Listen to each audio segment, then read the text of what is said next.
خواتین و حضرات، جس موضوع پر مجھے اظہار خیال کرنے کے لیے کہا گیا ہے، یہ ہمارے دین کا وہ موضوع ہے کہ جس کا تعلق اخلاص کے ساتھ ہے۔ آپ نے اگر کبھی کسی عالم دین سے سنا ہو کہ کوئی عمل اخلاص کے بغیر قابل قبول نہیں ہے، تو اس کا مطلب یہی ہے کہ ہماری نیتیں خالص ہو جائیں۔ لیکن نیتیں خالص ہونے کا مفہوم کیا ہے اور نیتیں خالص کی کیسے جا سکتی ہیں، یہ بڑا مشکل ٹاپک ہے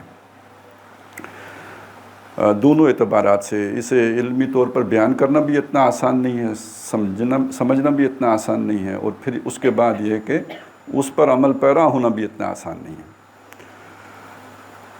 اس لیے کہ ہمارے اندر اللہ تعالیٰ نے مختلف جذبات رکھے ہیں، مختلف ڈیزائرز ہیں، ارجز ہیں، انسٹنکٹس ہیں، اور وہ سب ڈرائیونگ فورس بنتے ہیں ہمارے عمل کے لیے۔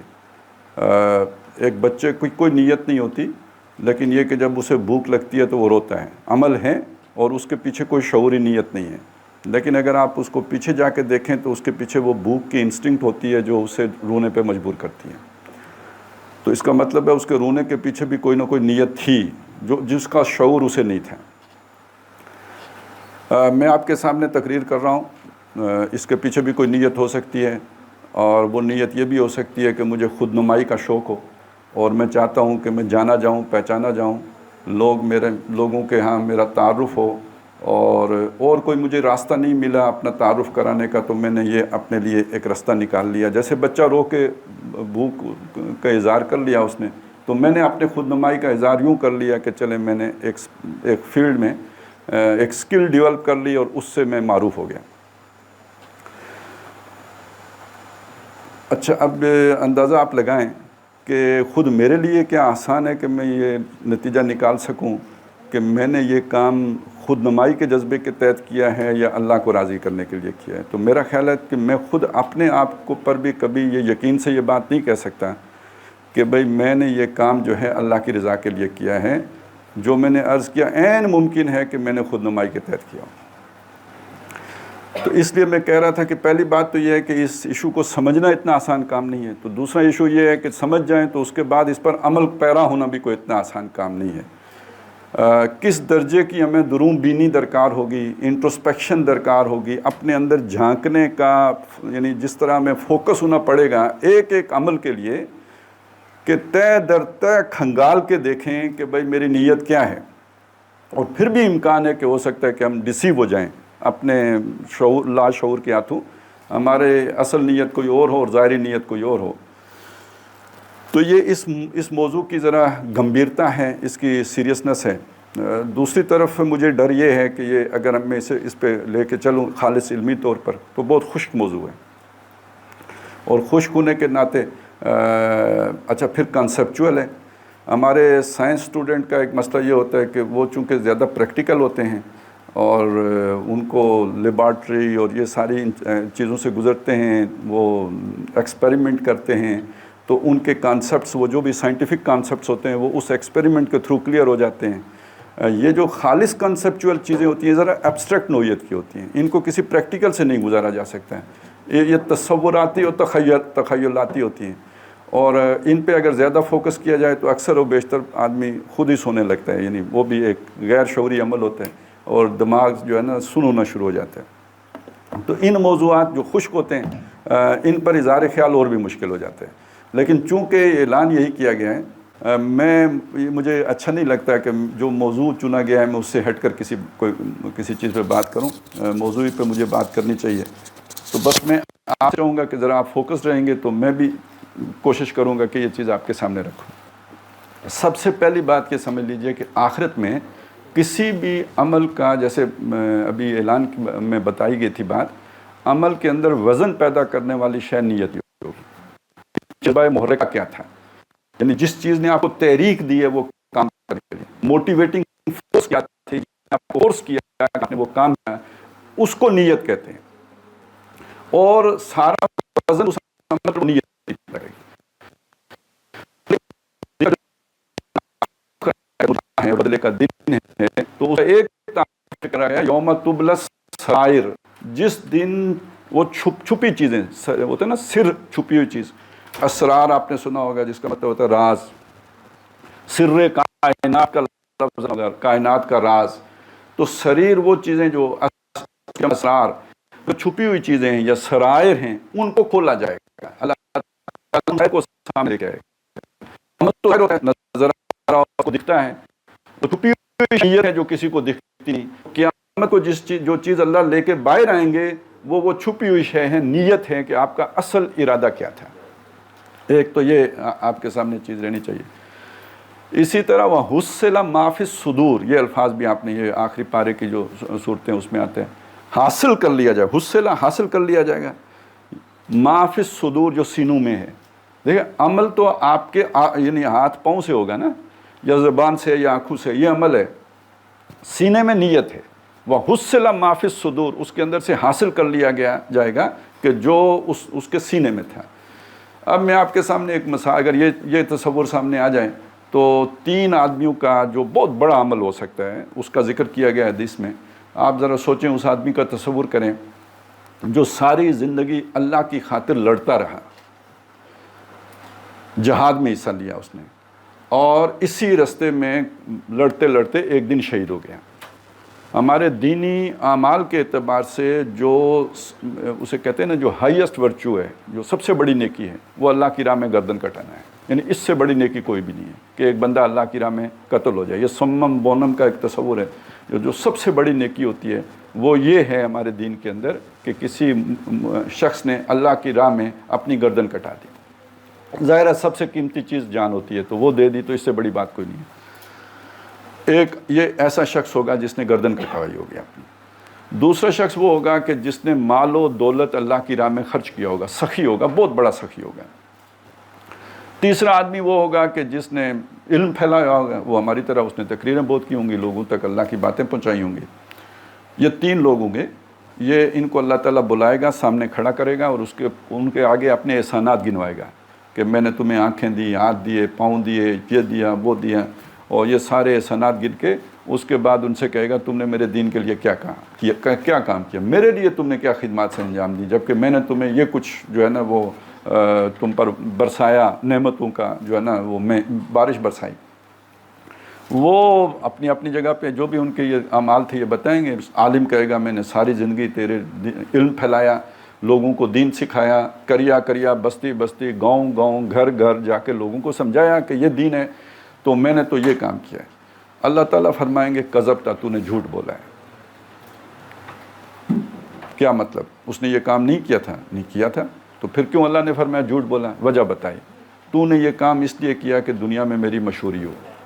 فقد قیلا، وہ کہا جا چکا، دنیا میں تیرے نام کا ڈنکا بج چکا. لوگ مشہور کر چکے یہ بات کہ یہ بہت بڑا عالم ہے، بڑا اسکالر ہے، بڑی یہ علامہ ہے، بلا ہے، یہ ہو چکا ہے. فرشتوں کو حکم ہوگا کہ اس کو پاؤں سے پکڑ کر منہ کے بل گھسیٹ کے دوزخ میں ڈال دو. یہی انجام جو ہے وہ سخی کا ہوگا کہ مال خرچ کیا تھا لیکن شہرت کے لیے کیا تھا، کہ دنیا میں ڈھنڈورا پٹ جائے کہ بہت اللہ دینے والا ہے اور سخی ہے اور انداتا ہے. وہ ہو چکا، ایوارڈ مل چکے، حسن کارکردگی کا تمغہ گلے میں پڑ چکا. اب ادھر دوزخ میں جاؤ. جو شہید ہوگا اس کے ساتھ بھی یہی معاملہ ہوگا کہ تو نے یہ کام اس لیے کیا کہ یہ کہا جائے بڑا بہادر ہے، بڑا قوی ہے، تو وہ تو ہو چکا. اب یہاں تمہارا انجام دوزخ ہے. یعنی اس سے بڑے اعمال کوئی نہیں ہو سکتے کہ جو کوئی آدمی انجام دے سکتا ہے، لیکن اس کے پیچھے نیت میں اگر یہ کھوٹ تھا تو اس کھوٹ کا نتیجہ پھر اس صورت میں نکلے گا کہ وہ سارے اعمال صفر ہو جائیں گے. یہ تو آیا حدیث میں. قرآن مجید میں کم از کم 3 مقامات ہیں جس میں اس تصور کو واضح کیا گیا ہے ذرا دوسرے انداز میں. مثلا سورہ نور میں آیا کہ والذین کفروا اعمالہم کسراب، وہ لوگ جنہوں نے کفر کیا. اب یہ کفر کی وضاحت بعد میں ہو جائے گی، چونکہ ہم سمجھتے ہیں کہ کافر تو صرف وہ ہوتا ہے کہ جو کلمہ نہ پڑھے یا یہ کہ کہیں کافروں کے گھر میں پیدا ہو. لیکن حقیقی کفر یہ ہے کہ آپ کی اگر موٹیویٹنگ فورس ایمان نہیں ہے تو پھر جو بھی آپ عمل کر رہے ہیں اس کے پیچھے کوئی وہ نیت ہوگی کہ جو اللہ کو راضی کرنے والی نہیں، کوئی اور نیت ہوگی.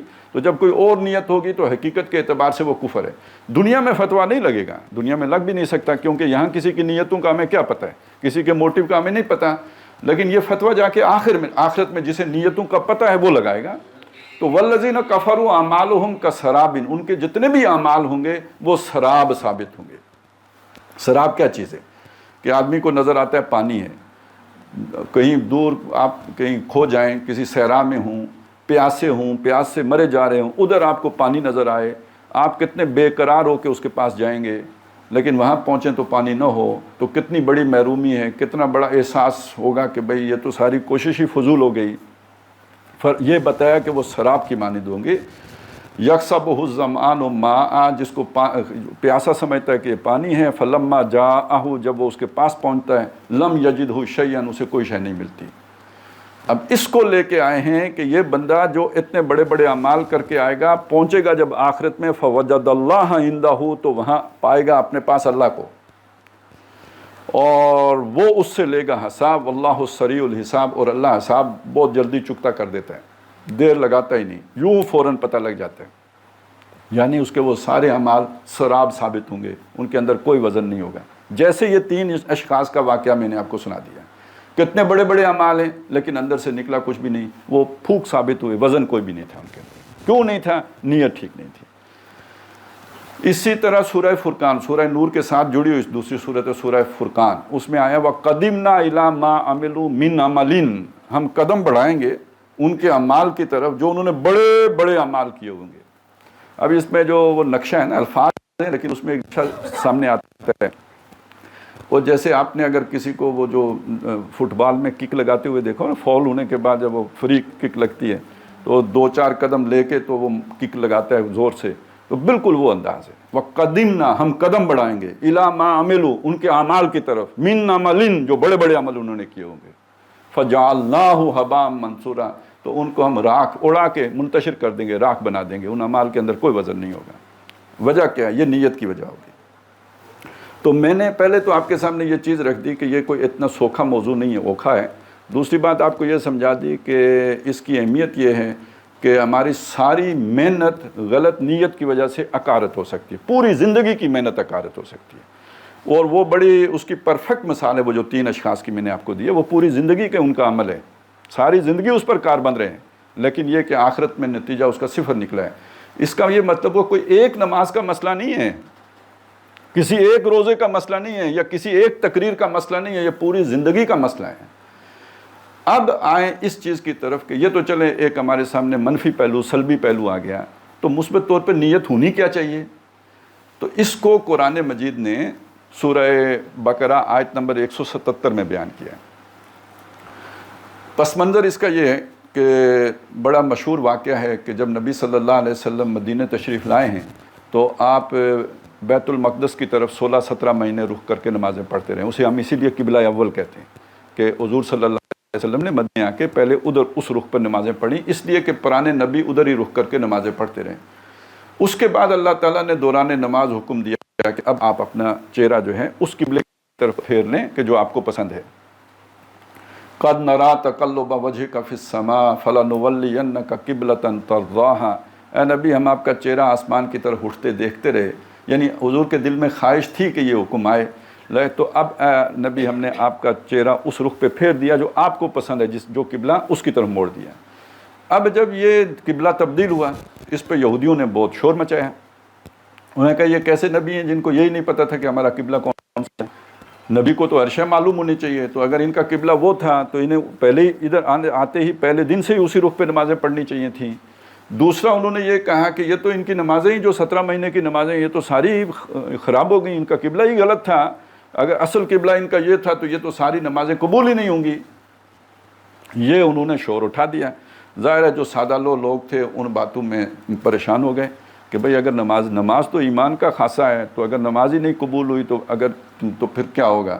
چلیں جو زندہ ہیں توبہ کریں گے، نمازیں لوٹائیں گے، کچھ ہوگا، جو اس دوران مر گئے ان کا کیا بنے گا؟ تو مطلب کچھ اس طرح کے سوالات کھڑے ہو گئے. اب اس کا جواب ہے جو اللہ تعالیٰ دے رہے ہیں. پہلے تو ان لوگوں کو کہا یہ بے وقوف ہیں. سَيَقُولُ السُّفَهَاءُ مِنَ النَّاسِ مَا وَلَّاهُمْ عَنْ قِبْلَتِهِمُ الَّتِي كَانُوا عَلَيْهَا. جو لوگوں میں سے بے وقوف ہیں وہ یہ بات کہیں گے کہ کس چیز نے انہیں اس قبلے سے پھیر دیا جس پر کہ یہ پہلے تھے. تو بے وقوف کہا، کیوں کہا؟ بے وقوف ہم کب کسی کو کہتے ہیں؟ جب کسی کو کوئی بات سمجھ میں نہ آ رہی ہو، ہم کہتے ہیں تو بالکل بے وقوف ہے. الو بھی کہتے ہیں. الو کا پٹھا بھی کہتے ہیں. تو یہ اصل میں یہ ساری اسی کے قریب قریب باتیں ہو گئیں کہ وہ ہم ریئیکٹ کر رہے ہوتے ہیں اس چیز پہ جب کسی کو کوئی چیز سمجھ نہیں آتی ہے. تو اللہ نے کہا تو یہ اللہ نے یعنی انہیں بیوقوف کس بنیاد پہ کہا؟ اسی بنیاد پر کہا کہ یہ پورا تصور ان کا صحیح نہیں ہے. انہوں نے چیزوں کو اوپر سے دیکھا ہے، گہرائی سے نہیں دیکھا ہے، اس لیے کہ آپ بیوقوف ہیں. اور آگے جا کر پھر اسے سمجھایا کہ دیکھو نیکی جو ہے صرف یہی نہیں ہے کہ تم اپنے چہرے مشرق یا مغرب کی طرف پھیر لو. لیس البر ان تولوا وجوہکم، وجہ چہرہ، وجوہ اس کی جمع. تو نیکی یہ نہیں ہے کہ تمہارے چہرے مشرق کو پھرے ہوئے ہوں یا مغرب کو پھرے ہوں. نیکی کا یہ ظاہر ہے، اس سے نیکی کی رسم بنتی ہے، اس سے نیکی کا ایک ظاہری ڈھانچہ بنتا ہے. وہ ڈسپلن کے لیے وہ بھی ضروری ہے، اس کی اہمیت ہے، اس کی اہمیت سے انکار نہیں ہے، لیکن اس کو کل سمجھ لینا یہ بے وقوفی ہے، یہ سمجھداری نہیں ہے. اور اگر یہ جو میں نے آپ کے سامنے رکھا کہ اتنے بڑے بڑے اعمال اکارت ہو گئے، تو جس بندے کے سامنے یہ سارا تصور ہو وہ ظاہر کو کب نہیں گا؟ وہ تو بڑے سے بڑا عمل کر کے تو خوف میں رہے گا کہ پتہ نہیں قبول بھی ہوگا کہ نہیں ہوگا، میری نیت بھی صحیح ہوئی تھی یا نہیں ہوئی تھی. لہٰذا جو لوگ اس ظاہر پر فوکس ہو جاتے ہیں وہ بے وقوف ہیں. اصل سمجھداری کی بات یہ ہے کہ یہ سمجھ لیا جائے کہ نیکی اس کی وَلَٰكِنَّ الْبِرَّ مَنْ آمَنَ بِاللَّهِ وَالْيَوْمِ الْآخِرِ وَالْمَلَائِكَةِ وَالْكِتَابِ وَالنَّبِيِّينَ. نیکی اس کی ہے جو ایمان لایا اللہ پر، اس کی ہے جو آخرت پر ایمان لایا، اس کی ہے جو کتابوں پر ایمان لایا، اس کی ہے جو نبیوں پر ایمان لایا، جو فرشتوں پر ایمان لایا، اس کی نیکی ہے.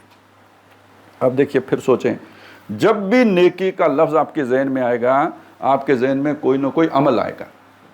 وہ نماز کا عمل ہو، روزے کا عمل ہو، جہاد کا عمل ہو، علم کا عمل، کوئی عمل آئے گا.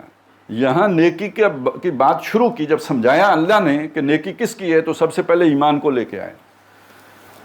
تو ایمان اصل میں وہ جذبہ محرکہ بنتا ہے جو کسی بھی عمل کے لیے انسان کو آمادہ کرتا ہے.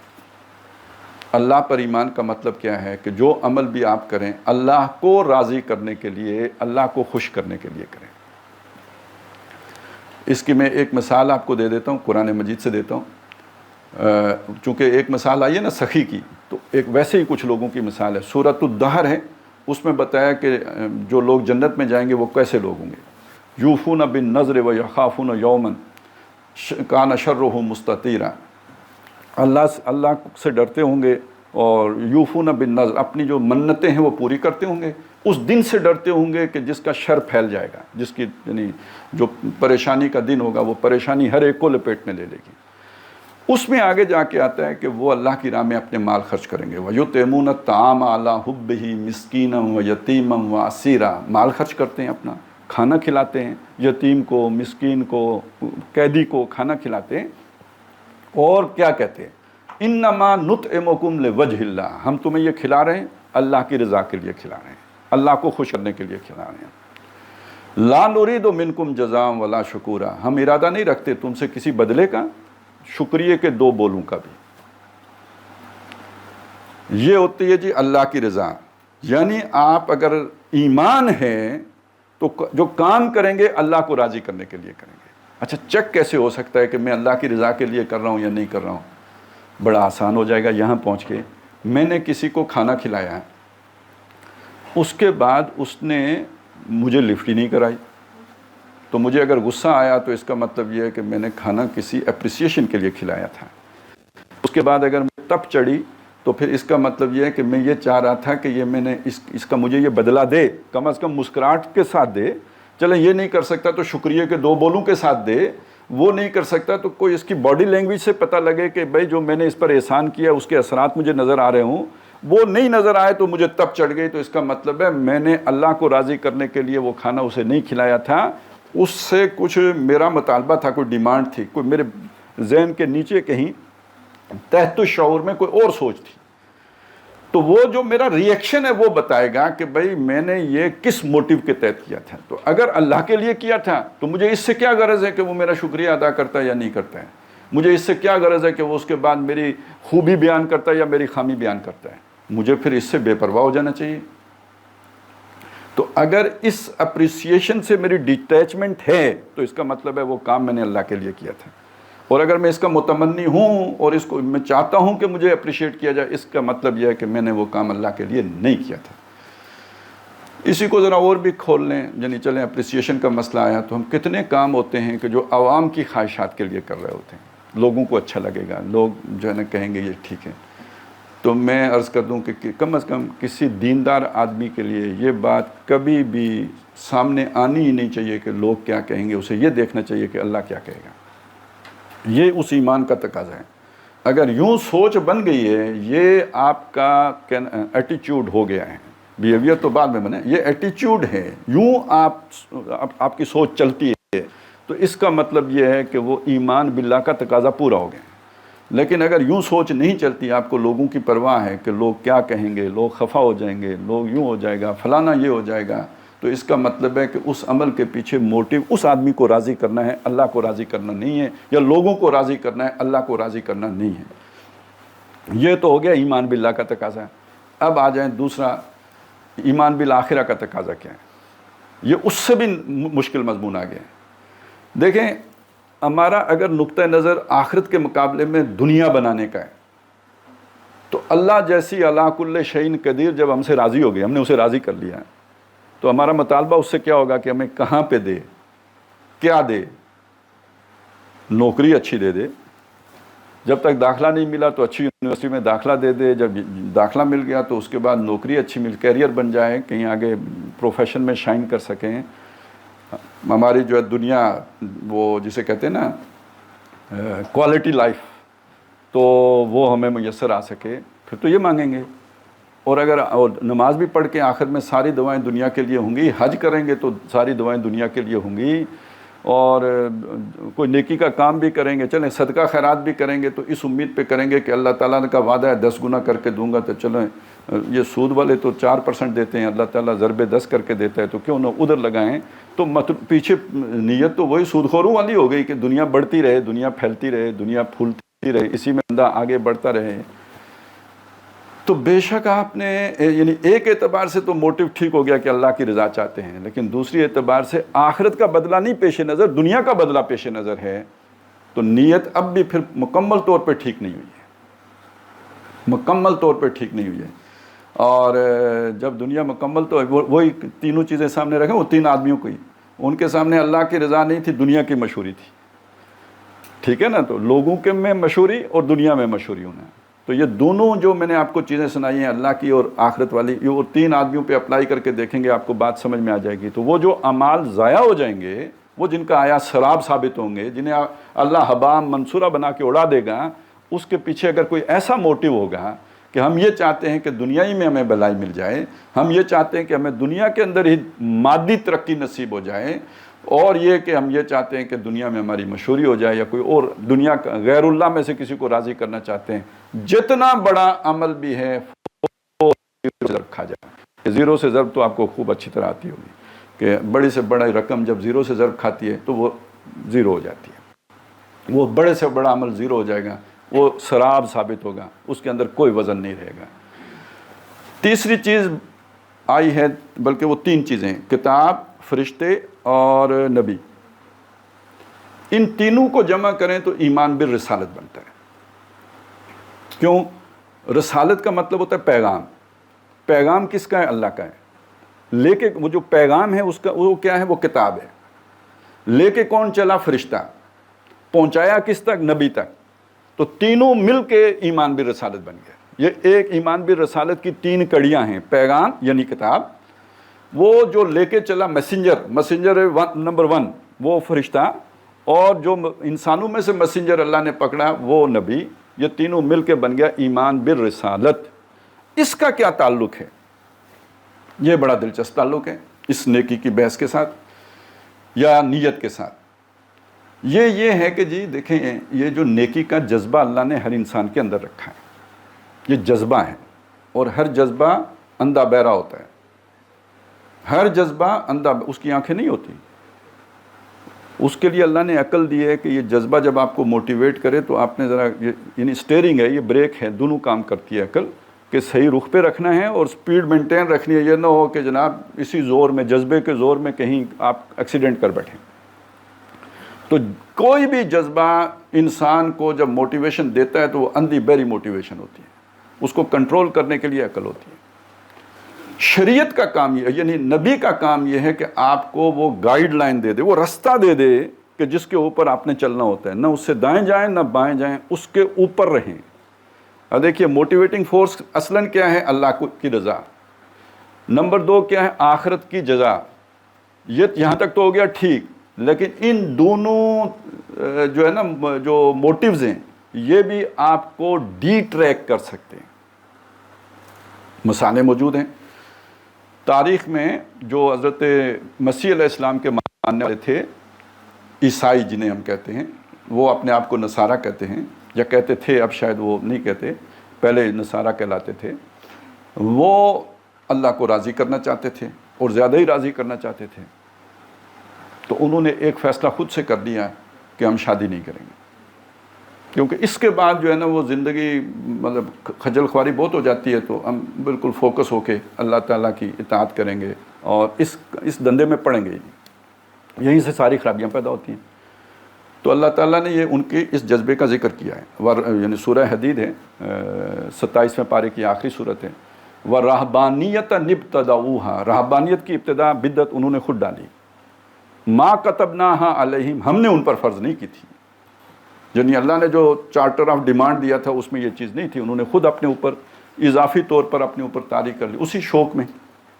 وَرَهْبَانِيَّةً ابْتَدَعُوهَا مَا كَتَبْنَاهَا عَلَيْهِمْ إِلَّا ابْتِغَاءَ رِضْوَانِ اللَّهِ، یہ انہوں نے اللہ کی رضا جوئی حاصل کرنے کے لیے کیا تھا۔ نیت خراب نہیں تھی، نیت بالکل ٹھیک تھی، اچھی نیت تھی ان کی، اللہ کو راضی کرنا چاہتے تاکہ اللہ زیادہ راضی ہو جائے، اس کے لیے کیا تھا انہوں نے۔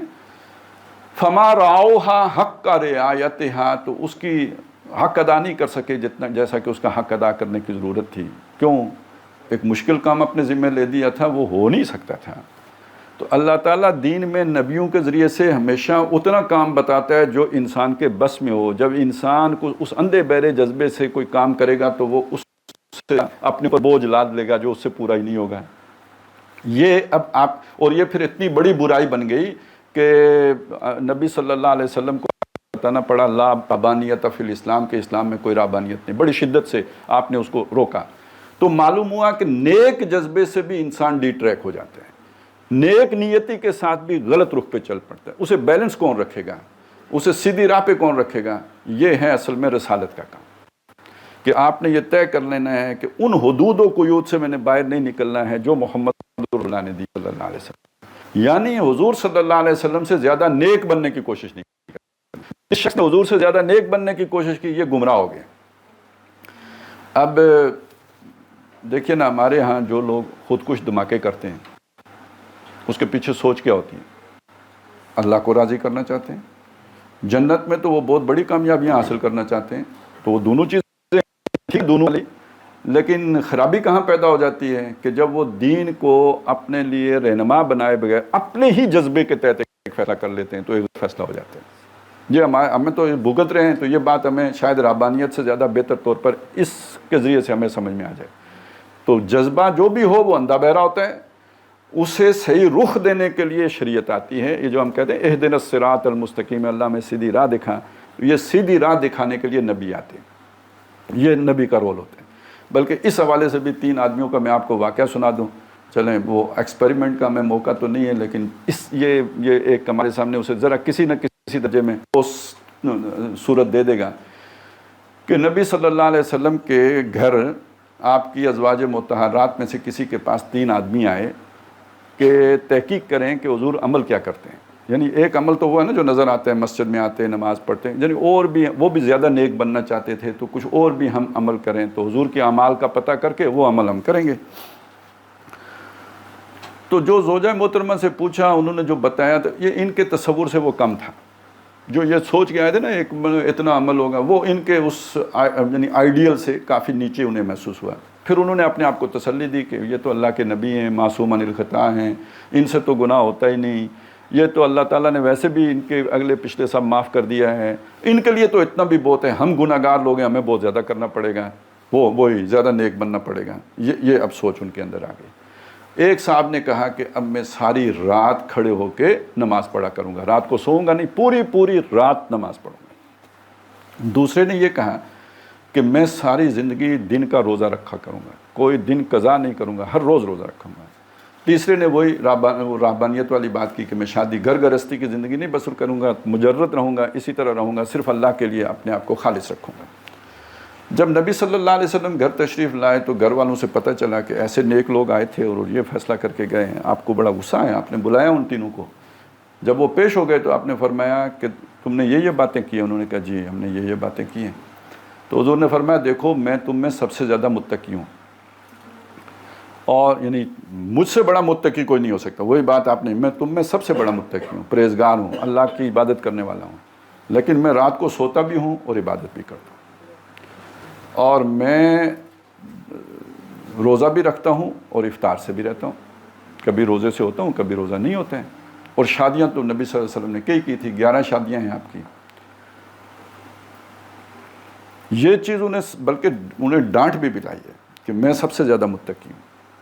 اس کا مطلب یہ ہے کہ جو حضور سے زیادہ متقی بننے کی کوشش کرے گا اس کا وہ عمل بھی قبول نہیں کیا جائے گا، وہ کتنا ہی بڑا عمل کیوں نہ ہو، یا کہ بہت بڑے فتنے میں پڑ جائے گا۔ اب آپ کو سمجھ آ گئی نا کہ نیکی کی بحث کا ایمان سے کیا تعلق ہے۔ اگر ایمان حقیقی ہے تو ساری موٹیویٹنگ فورس نیکی کے لیے اس ایمان سے نکلے، اور اگر ایمان نہیں ہے تو نیکی کے عمل کے بھی پیچھے کوئی شیطانی سوچ ہوگی، کوئی مادہ کوئی اور انسٹنکٹ ہوگا۔ مطلب دیکھیں ہر انسان کے اندر غلبہ پانے کا ایک جذبہ رکھا گیا ہے، اسے ارج ٹو ڈومینیٹ کہتے ہیں، سائیکالوجی کا مضمون ہے۔ تو یہ جو جذبہ ہے اس کو اپنی سیٹسفیکشن چاہیے ہوتی ہے، اس کے لیے انسان چاہتا ہے کہ زیادہ سے زیادہ دولت حاصل کرے، اس دولت کے ذریعے سے اس کی اسے ملتی ہے وہ سیٹسفیکشن اس غلبے کی۔ اقتدار کے پیچھے انسان اس جذبے کے تحت پڑتا ہے۔ سوچیں کہ ایک آدمی اس جذبے کے تحت نیک بھی ہو سکتا ہے، وہ اسے اس طرف سے نہ دولت ملی نہ اقتدار ملا، تو یہ ممکن ہے کہ وہ اپنے اس جذبے کی سیٹسفیکشن کے لیے بھی روپ اختیار کرے۔ اور کتنے ہوتے ہیں جنہوں نے اس لیے کیا ہوتا ہے، کیونکہ بہرحال جتنی سیٹسفیکشن ادھر ہوتی ہے نا، یعنی جو عزت ادھر ملتی ہے وہ عزت تو کسی بادشاہ کو نصیب نہیں ہوتی۔ جو پیر صاحب کے ہاتھ چومے جاتے ہیں، جو ان کے پاؤں چھوئے جاتے ہیں، جو ان کے آگے جھکا جاتا ہے، یہ کون بادشاہوں کو اتنی لفٹ کرتا ہے؟ ان کے تو سامنے جو چیف آف آرمی اسٹاف ٹھک گردن اکڑا کے کھڑے ہوتے ہیں، سوٹی ہاتھ میں لے کے کھڑا ہوتے ہیں، تو یہ عزت تو اس کو نہیں ملی ہوتی جو عزت پیر صاحب کو مرید دے رہے ہوتے ہیں۔ تو جذبے کی، اس جذبے کی، ڈومینیشن کے جذبے کی تو سیٹسفیکشن اس سے بھی ہو رہی ہوتی ہے نا۔ تو یہ ہے بڑا مشکل کام، یہ ہر وقت اپنے آپ کو کھنگالنے کا کام ہے۔ اچھا یہ وہ چیز ہے جسے کہتے ہیں مراقبہ۔ آپ نے سنا ہوگا نا مراقبہ، ہم نے پتہ نہیں اس مراقبے کو بھی کوئی مصیبت خانہ ہی بنا دیا ہے۔ اصل میں اپنے اندر جھانکنا، اپنے اندر اپنے آپ کو کھنگالنا، اپنی نیت کو تلاش کرنا کہ اس عمل کے پیچھے میرا موٹیو کیا تھا۔ بنیادی طور پر مراقبہ چیز کو کہتے ہیں۔ دیکھیے لفظ بنا ہے رقیب سے، رقیب وہ شاعری میں بھی استعمال ہوتا ہے، اور اس کے اندر ایک نگرانی کا پہلو بھی ہے۔ تو اپنی نگرانی کرنا یعنی اپنا دشمن بن کے اپنے اندر جھانکنا، تو یہ وہ چیز ہے کہ جس سے ہمیں وہ سمجھ آئے گی کہ بھئی کتنی آتی ہے ضروری نہیں کہ پھر بھی، کیونکہ یہ لاشعوری چیزیں ہوتی ہیں ساری۔ تو یہ ہر وقت جھانکتے رہنے کی ہوتا ہے، ہر وقت سوچنے رہنے کا ہوتا ہے، ہر وقت اپنا جائزہ لیتے رہنے کا ہوتا ہے کہ، اور اگر یہ نیت خراب ہو گئی تو بڑے سے بڑا عمل جو ہے وہ سراب ثابت ہوگا۔ نیت کے بغیر، چلیں میں چند مثالیں آپ کے سامنے وہ قصہ سنا دوں گا تو پھر اس کا نتیجہ یہ نکلے گا کہ آپ بھولیں گے نہیں، امید ہے۔ قصہ بہت معروف ہے، یوسف علیہ السلام کا قصہ سب نے سنا ہوا ہے، کس نے نہیں سنا؟ سب نے سنا ہے قصہ۔ یوسف علیہ السلام تھے، یعقوب علیہ السلام کے بیٹے تھے، یہ شام میں رہتے تھے، اور اللہ تعالیٰ نے منصوبہ یہ بنایا کہ یوسف کو بھیجنا ہے، مصر بھیجنا ہے، کیونکہ یہ اس وقت کی سب سے بڑی یونیورسٹی چیزیں سیکھنے کی مصر میں تھا۔ دین کا علم ہوتا تو یعقوب علیہ السلام سے بہتر کہاں سے مل سکتا تھا؟ وہ تو دنیا کا علم دینے کے لیے یہ پروجیکٹ تھا کہ حضرت یوسف کو تعویل الاحادیث یعنی ڈپلومیسی کا علم سیکھنے کے لیے انہیں جانا پڑے گا، مصر جانا پڑے گا۔ اب مصر جانے کے لیے اس وقت تو وہ یہ پاسپورٹ ویزے والا کوئی نظام نہیں تھا، تو دیکھیں سارا کیسے عمل ہوا۔ منصوبہ اللہ کا ہے، اللہ کے منصوبے کو کوئی پورا کرے تو اس کو تو بہت ثواب ملنا چاہیے، بھئی وہ تو اللہ کا مزدور ہے کہ اللہ کا کام کر رہا ہے۔ اس منصوبے میں جتنے آدمیوں نے کام کیا سب نے اللہ کا کام کیا، ثواب ایک کو بھی نہیں ملا۔ سب سے پہلا کام کس نے کیا؟ بھائیوں نے کیا، اٹھا کے کنویں میں پھینکا۔ سوچیں کنویں میں نہ پھینکتے تو مصر جاتے؟ نہیں جاتے۔ ثواب ملا؟ نہیں ملا، الٹا گناہ ملا۔ اس کے بعد وہاں پہ پہنچے جناب وہ قافلے والے، وہ جو جا رہے تھے مصر، وہ تو اپنا تجارت کا سامان بیچنے جا رہے تھے، انہوں نے وہاں ڈول ڈالا پانی کے لیے، نیت پانی کی، نکلا لڑکا اور کہا یہ لو جی اور سامان تجارت مل گیا مفت کا، اس کو جا کے بیچیں گے اور مزید پیسے اکٹھے کریں گے۔ انہوں نے اٹھایا، کوئی نہ یوسف علیہ السلام کو ٹکٹ کٹانا پڑا، نہ ویزا لگوانا پڑا، یہ لے کے انہیں وہاں پہنچ گئے۔ اللہ کا کام تو ہو گیا پورا، ان کو ملا ثواب؟ نہیں ملا۔ وہاں پہ عزیز مصر نے خریدا، بہت بڑا افسر تھا، یہ سمجھ لیجیے بڑا وزیر تھا، بہت بڑا وزیر تھا، تو اس نے خرید لیا۔ اس کی نیت کیا تھی؟ وہ جا کے اس نے بیوی کو بتائی کہ یہ لڑکا اچھا لگتا ہے، ہو سکتا ہے کہ زیادہ اچھا نکلے تو ہم بیٹا بنا لیں، نہیں تو یہ بہرحال نفع دے گا، ہم بیچ دیں گے تو اس جتنے میں خریدا ہے اس سے بہت زیادہ نفع حاصل ہو جائے گا۔ اس کی نیت یہ تھی، لیکن تعویل الاحادیث تو اسی کے گھر میں سیکھی جا سکتی تھی۔ اللہ کا منصوبہ پھر پورا ہو گیا، اسے ثواب ملا؟ نہیں ملا۔ اس کی بیوی نے بہت اچھے طریقے سے رکھا یوسف علیہ السلام کو، اس بدبخت کی نیت جو تھی سو تھی، وہ کھل گئی، اس کو بھی کوئی ثواب نہیں ملا، الٹا گناہ ملا۔ یوسف علیہ السلام، اللہ کا منصوبہ پورا ہو رہا ہے جو وہ کرنا چاہ رہے ہیں، اور یوسف علیہ السلام فیسیلیٹیٹ ہو رہے ہیں، سہولت کار مل رہے ہیں، بد نیت ہے سارے، ایک کو بھی کوئی ثواب نہیں ہے، اور اللہ کا کام آگے بڑھتا چلا جائے، یہاں تک کہ وہ آخری کام بھی ہو گیا کہ وہ بادشاہ کے تک پہنچ گئے۔ یہ سارا خاندان مصر سے نکل کے، شام سے نکل کے مصر پہنچ گیا، پروجیکٹ کمپلیٹ ہو گیا، لیکن یہ کہ اس سارے کھاتے میں ثواب کسی کے حصے میں نہیں آیا ہے۔ اگر آپ اس واقعے کو یاد رکھیں گے، اس کے کردار یاد رکھیں گے، یہ ساری جو ہم نے چیز ابھی سمجھی ہے یہ انشاءاللہ ذہن سے نکلے گی نہیں۔ اور نمبر 2، اس پہ غور کریں گے تو جو میں نے آپ تک پہنچانے کی کوشش کی ہے، اس کے بہت سے پہلو میں نہیں پہنچا سکتا، یا ہو سکتا ہے کہ آپ کے ذہن میں نہ بیٹھے ہوں۔ جتنا آپ خود غور کریں گے اتنا آپ سیکھتے چلے جائیں گے۔ یہ دینی جو تصورات ہوتے ہیں، ایون جو آپ کے سوشل سائنسز بھی ہوتی ہیں، یہ کنسپچول ہوتے ہیں، ان پر غور کرنے سے ان کے حقائق کھلتے ہیں۔ یہ اس طرح کے چیز نہیں ہوتی۔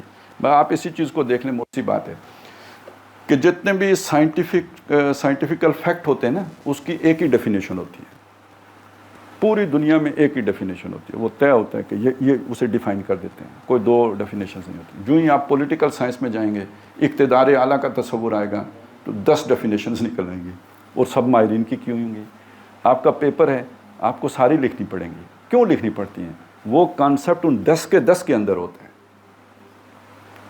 وہ 10 کی 10 سامنے رکھیں گے تو وہ کانسیپٹ کا سارے گوشے آپ کے سامنے رہیں گے، ان میں سے ایک ڈیفینیشن بھی آپ نکال دیں گے، وہ اس کا کوئی نہ کوئی پہلو آپ کے ذہن سے نکل جائے گا۔ اسی طرح یہ دینی چیزیں ہوتی ہیں، ان کو یاد رکھنے کے لیے خود غور و فکر کرنا پڑتا ہے، تو نئی نئی چیزیں کھلتی ہیں۔ نہ کریں، یہ اس طرح ڈیفائن نہیں ہو سکتی۔ یہ میں نے ایک تصور ہے، تخیل ہے جو آپ تک منتقل کرنے کی کوشش کی ہے۔ اس کو آپ پوری طرح جو جسے کہتے ہیں نا قابو کرنا یا گریسپ کرنا، یہ آپ کے لیے تبھی ممکن ہوگا کہ جب یہ اس قصے کی روشنی میں، ان واقعات کی روشنی میں جو میں نے آپ کے سامنے رکھے ہیں، آپ خود غور و فکر کریں گے، اور یہ پھر آپ کے سوچ کا حصہ بن جائے گا۔ رفتہ رفتہ آپ کا یہ ایٹیچیوڈ بن جائے گا، آٹو پہ آپ چلے جائیں گے۔ جیسے ہم گرتے ہیں تو ہمارا ہاتھ آٹومیٹکلی آگے جاتا ہے، آنکھ کی طرف کوئی چیز آتی ہے تو پلک آٹومیٹکلی جھپکتی ہے۔ اسی طرح ہماری یہ نیت کی پروسیسنگ کا عمل آٹو پہ آ جائے گا، لیکن شروع میں محنت کرنی پڑے گی۔ تو بس میں نے یہ چند چیزیں آپ کے سامنے رکھنی تھی۔